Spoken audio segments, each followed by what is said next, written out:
He was summoned by mistake to become a simple healer, but he's stronger than the legendary heroes. Usato is an ugly, disgusting, pathetic high schooler with nothing going on in his life. Bad grades, no friends, no girls, just like you. He wishes he was in a fantasy world to cure his boredom of being an ordinary loser. But one day, someone steals his umbrella, and he decides to wait for the rain to pass because princesses cannot get wet. Suddenly, the student council president Suzune arrives and warns him the school is about to close. Usato takes it as a clue to get his ugly face out of her sight. But Vice President Kazuki appears, the typical perfect dude, and claims that he will let Usato have his spare. They ask if he wants to walk home with them, and he cannot believe he gets the chance to walk with the cool kids. As they walk, Usato tries to give his best shot and asks if they're a couple. The two explain those are just rumors because they spend tons of time together in the student council. Suzune asks if Usato has some plans for the future, but he plans to stay in his mom's basement. Suzune then reveals that she doesn't have any plans either because she accomplishes all her goals pretty fast. She reveals that for that reason, she feels isolated and doesn't think she belongs to this world. Suddenly, Suzune and Kazuki stop. Usato is confused and Kazuki asks if he heard the bell, but Usato doesn't. They hear the bell again, this time even louder. He gets closer when suddenly, a magic circle appears under their feet. Kazuki starts to freak out as Usato claims they're being summoned to another world. Suzune smiles while asking if he means that they will reach a place full of magic, monsters, and heroes. Seconds later, they open their eyes to find themselves inside a strange room with a guy sitting on a throne. The geezer introduces himself as Lloyd, the king of Linger. The geezer explains they have been summoned as heroes and the usual garbage. There's a demon lord who resurrected and is currently raising its armies. The kingdom has been attacked for the past 2 years, but they barely survived. Their last hope was to summon heroes from another world to fight against the demon lord. Kazuki asks them to return them to their world, but the king explains that's not possible. Kazuki continues his Karen mode, mentioning they all have families and stuff. But the king kneels in front of Kazuki, promising to find a way to send them home after the job is done. The mage Welsi reveals that the summoning spell seeks people who have the potential to become heroes. In short, everyone with that potential will hear a bell ringing. Suzune and Kazuki understand that condition, but realize that Usato got here by accident. They then go into Welsi's room to check their magical aptitude. Suzune happily touches a crystal ball and a yellow glow appears. Welsi explains that this means that she can use thunder magic. Kazuki then touches the crystal ball and it turns white. Welsi explains he has a light attribute, which is the strongest attribute because it counters the demon lord. Usato decides to try it too, but there's a flash of green. Suzune and Kazuki think that's a beautiful and calming color, but Welsi freaks out. She grabs Usato's hand and runs back into the throne room. There, she tells the king about Kazuki and Suzune's huge potential. But there is a problem, Usato. The king laughs but gets shocked when he learns the crystal turned green. The king tells Welsi to shut up, making Usato think his attribute is bad. The king starts to plot, mentioning they must take Usato as far away from the castle as possible. The king tells his guards to make preparations, and Usato asks if he's dangerous and if there is someone else with his attribute. The king freaks out as he replies yes, but that person is bad news. Suddenly, a woman walks into the throne room, scaring everyone. This is the person the king was talking about. She asks the king how the summoning ritual went and if the heroes are already there. The king tries to play it cool, but she notices Usato and asks who he is. The king explains he was summoned by mistake along with the heroes. He calls Usato an average pleb, but she clearly notices the king is sweating. She asks for his name and introduces herself as Rose, the captain of the rescue team. Welsi intervenes, mentioning the heroes are waiting by the crystal ball, and tells her she will take Rose there. Rose accepts that and prepares to leave. The king feels relieved everything went well, but Usato wants to know what his magic attribute means. He stupidly asks what a green light means. Upon hearing those words, Rose stops. Everyone inside the room starts to freak out. Rose turns back and asks if he just said green. Usato confirms, and she tells the king that she will be taking Usato with her. The king freaks out, and Welsi casts a spell, creating a bubble around Usato and forcing him out of the castle. Yet, Rose dashes outside with her insane speed. Welsi's bubble gets out of the window and tries to take him as far as possible outside the kingdom. However, Rose's speed and power enable her to catch up with him. She then punches the bubble, breaking it. Yusato thinks he's done for, yet Rose manages to reach and catch him. She tells the king that she will turn Yusato into a proper healer and walks away. Minutes later, Welsi explains to Suzume and Kazuki that Yusato was taken. They're worried he might be in danger, but Welsi explains that's not the case because he was taken to the rescue squad. She reveals that Yusato's attribute is healing magic. Healers are rare in this world, and Rose is one of them. Welsi continues to explain that Rose will teach Yusato everything she knows, but her training methods are unorthodox. After reaching the base, Rose explains Yusato has the potential to become a healer. He's pretty confused, and she reveals he will be living here from now on. She then calls the rest of the members, but when Yusato looks at them, he realizes they're literally a band of bandits. Rose tells them to take care of Yusato, but they all look at him like serial killers. He tries to back away while scared in fear, but the guys introduce themselves, which looks more like a robbery. Rose then explains they all belong to the squad, but are not healers. In fact, her rescue squad has only 2 more healers, but they're stationed somewhere else. Which is why she will personally teach him about healing magic. Yusato freaks out, his instincts are telling him to scream and run, but he can't move. He tries to ask for another instructor, but she ignores him while saying that training starts tomorrow. The bandit gang smiles at him and tells him how miserable his life will become because Rose will be teaching him. In short, he will be living in hell. The next day, Yusato wakes up and realizes that it wasn't a dream and that he's really in another world. One of the guys comes to his room and tells him that he has visitors. He steps outside and meets Kazuki and Suzume, who are relieved that he's all right. He apologizes for worrying them and tells them he's still alive. That's until he remembers that Rose exists and that she will train him starting today, which means that he might not be alive tomorrow. The two are surprised about this supposed hellish training and ask if he's prepared. Kazuki confirms, mentioning he has nothing else to do. But this is also a chance to do something useful. Suzume is impressed by those words and reveals they will also start their training today. Yusato mentions that he's curious about their training as heroes, mostly because he thinks their outfits look cool. Suzume laughs it out, but Kazuki thanks him, mentioning that those words made up his mind. Yusato is confused, but Kazuki turns to Suzume and promises to give his best in this world. As the two depart, Yusato thinks that Kazuki had a hard time adapting to this new world to become a hero. However, Suzume is the one chilling, as this is all she wanted. With that in mind, Yusato promises himself that he will be able to help them someday.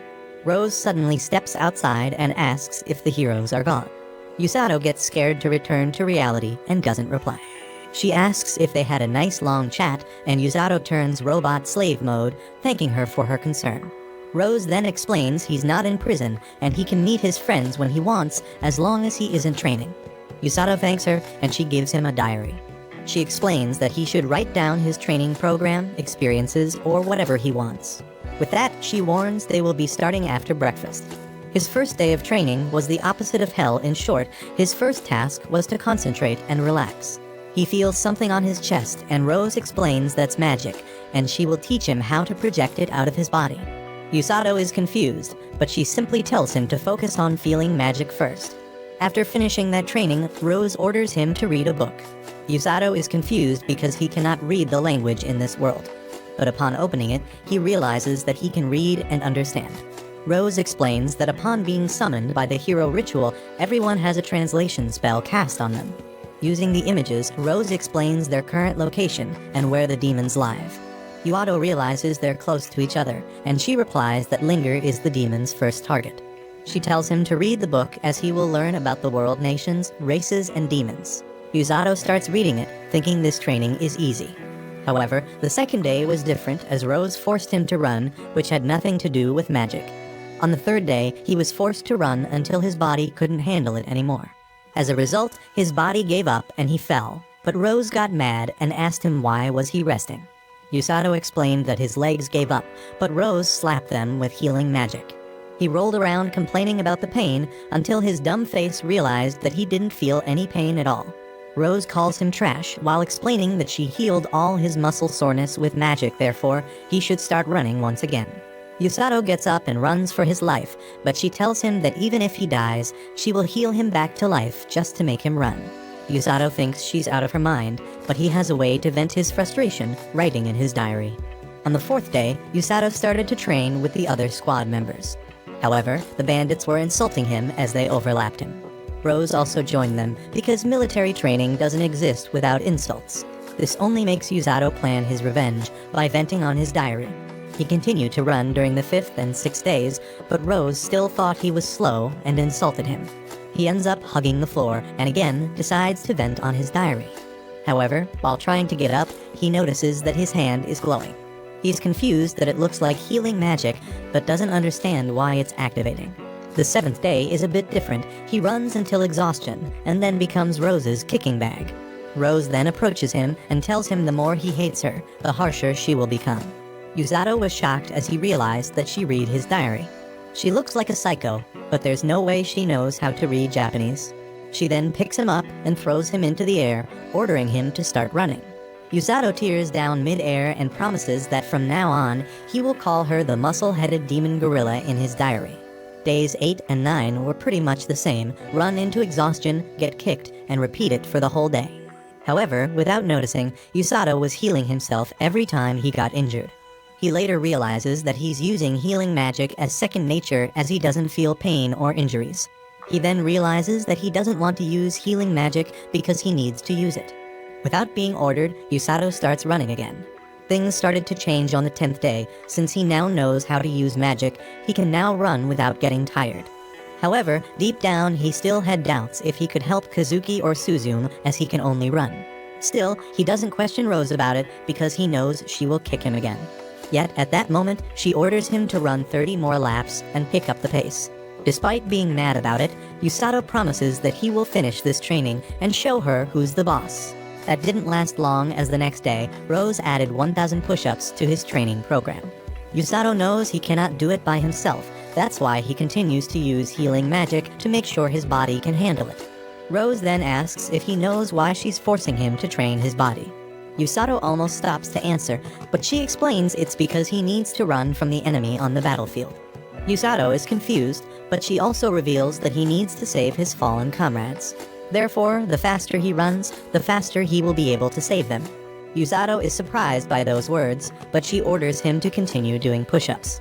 He continues the training, but is surprised that Rose didn't yell at him today. He thinks he should be happy about it, but in reality, he's scared. On the 12th day, Yusato ran during the whole morning and spent his afternoon doing more push-ups. Rose didn't yell at him again, but he noticed that his body felt a bit lighter. Yet, Rose also noticed something was going on and added some weights while he ran the next day. He continued to train that way until he noticed that on the 14th day, his lunch went missing. He asks the guys about it, but Tong simply replies it was delicious. Yusato gets mad and throws a cup of water at him, followed by a punch. Tong dodges it as he explains that internal fights are banned from the squad. In the end, Tong runs away laughing, while Yusato chases him without any effort despite carrying some weights. Yet, he realizes that he's probably being brainwashed because he doesn't complain as much. On the 21st day, Kazuki and Suzume visit him alongside the princess and a knight. Upon arriving there, they get shocked to see Yusato doing push-ups with Rose sitting on a huge rock on top of him. She complains that he's too slow and motivates him to not quit. Yusato refuses to quit and continues the exercise. Rose asks if he just replied to her, but our boy grows a pair and says that this is too easy because she's light. Rose mocks him and jumps down to place another rock on top of the other. Despite the initial shock of regret, Yusato continues to push forward, using his magic to heal himself. Rose even admires his determination, saying that he's becoming her type of guy, and that at this rate, she might take him with her way sooner than she thought. The other two cannot believe Yusato is going through this, but Suzume quickly starts drooling after checking his muscles. However, the knight gets angry and grabs Rose's collar, asking what she is doing. He claims that she's trying to destroy Yusato, but Rose simply replies that he should release her. The guy holds on, but she grabs his hand as she tells him that he trains his knights however he wants. But she will use her methods to make Yusato become her right-hand man, therefore she cannot go easy. The knight and Yusato are both shocked by those words. Rose reveals that Yusato is a catch. He hates losing, but what she loves the most is that he doesn't give up. Yet Yusato gets worried because this knight will probably make his training harder. Rose then orders him to take a break and have lunch. The knight then tells Kazuki and Suzume to take care of the princess while he speaks to Rose in private. As they leave, the knight complains that the king ordered Rose to re-enlist despite his objections. Rose refuses to re-enlist, explaining that she misses one eye. While resting under a tree, Usato finds out that the guy is the kingdom's strongest knight, Siglius. He is the one who's teaching Kazuki and Suzume how to use the sword. Usato finds it impressive, but turns to the princess, asking who she is. She introduces herself, and he apologizes because he was being rude. She tells him to be comfortable around her, and Suzume mocks Kazuki as he also reacted in the same way. Kazuki then asks if Usato's training has always been as bad as just now. Yet Usato simply replies that today was pretty easy and asks about theirs. Kazuki replies that their training is hard. He explains that Siglius teaches them swordsmanship, while Welsi teaches them magic. However, they always consider their physical and mental conditions. Usato thinks that's normal, yet Rose is just built differently. Kazuki then apologizes, but Usato doesn't understand why and tries to get another slice of pie. Suzume uses this chance to check out our boy's muscles. Usato gets shy, but she's all into his huge abs, even the princess cannot contain her curiosity. Kazuki then continues, explaining that he felt like Usato was having a hard time. Usato confirms that he had it really hard in the beginning and wanted to run, but he's fine now. They get curious, and he explains that Rose scares him, but he doesn't feel like running away because he enjoys training and life here. Suzume is impressed that he already found a place to belong, but Usato dismisses it, calling it being stubborn. He shows his healing magic and explains that they will be fighting as heroes, therefore he also wants to help with something.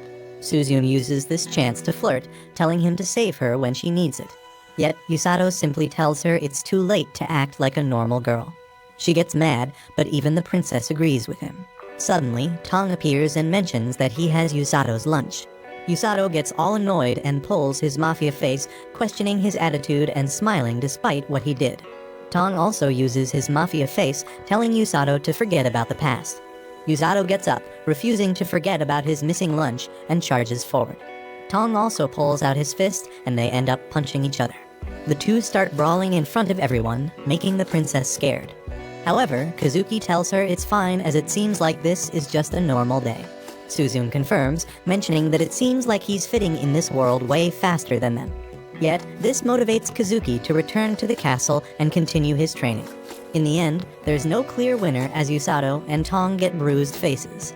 During nighttime, Usato is chilling as he takes a bath and thinks that it is nice to see his comrades. However, Suzume creeped the hell out of him, yet that made him realize that his body had changed. He realizes this is the result of training his muscles until exhaustion and healing them with magic. However, he remembers Rose's words that he needs to run as fast as he can on the battlefield and wonders if he can do it. He's still unsure if his determination can match his strong body. Yet, the next day, Rose throws him a bag and tells him they will head outside. The bandit-looking guys get worried as they reflect on those words and realize it's finally time. Usato gets confused, but Rose simply takes him to the castle gate and tells the guard he will be taking someone outside. The guard is wetting his pants and rushes to open them. Yet Usato doesn't know about the outside. They start walking, and he asks where they're heading, but Rose tells him to shut up and follow her. After some hours, they reach a cliff. Rose reveals that ahead of him, there's a forest called the Darkness of Linger, which is famous for having dangerous monsters. She then gives him his orders he can only come home after killing a grand grizzly. Usato tries to refuse it, mentioning that monster usually becomes the strongest monster after 100 years. Plus, he doesn't know how to fight because she only taught him how to run. Yet, Rose gets annoyed and throws him into the forest. Watch this next video. See you on the next one.